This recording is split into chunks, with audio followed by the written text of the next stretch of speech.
Tagal naman ang inaantay ko. Oras na. Uy! Oh! Pare! Ay! Pare! Parang Mark! Kamusta ka na? Okay lang! Oh, balita ako sa linggo, binyag ng anak mo ha. Hindi mo ba ako imbitahan doon, Brad? Bakit kita imbitahin? Oh, Eh, wala ka naman pera. grabe ka naman. Oh. Napaka-judgmental mo naman. Hindi sa ganun. Ini-invite ko kasi. Oh, Katulad niyan, nag-iikot talaga ako kasi pinupuntahan ko na eh. oh. Para makausap ko na para sa linggo, nakaset na. Ikaw pare, gusto kita imbitahin. Kaso wala kang pera eh. Grabe naman. Ang hinahanap ko kasi, yung may maibibigay sa inaanak ko pagdating ng Pasko.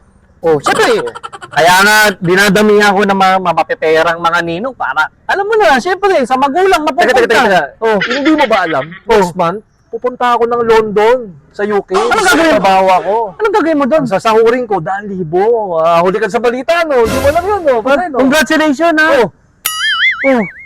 Kaya nga ako nandito. bakit? Dahil ko sinasadya ko. Sinadya mo ako? Oo, para, syempre, para maging legal na magkumpare na tayo. Okay ba yan? So, kukunin mo lang akong Siyempre, ninong. siyempre may pakinabang na sa inaanak ko. Ayaw mo ba nun? Oy, ninong na ako. Siyempre, oo ha. O, pupunta ako sa linggo. Di ka mawawala dun ha. Anong oras? Agahan ko. Siguro mga alas 9. Sige, Ha? sige. Sige ha, pare ha. Oh, thank you. Asahan kita ha. Ninong ako. Oo, ninong ka. Lahat ng anak mo, ninong ako. Oo, isa lang yun. Isa lang. Oo ha.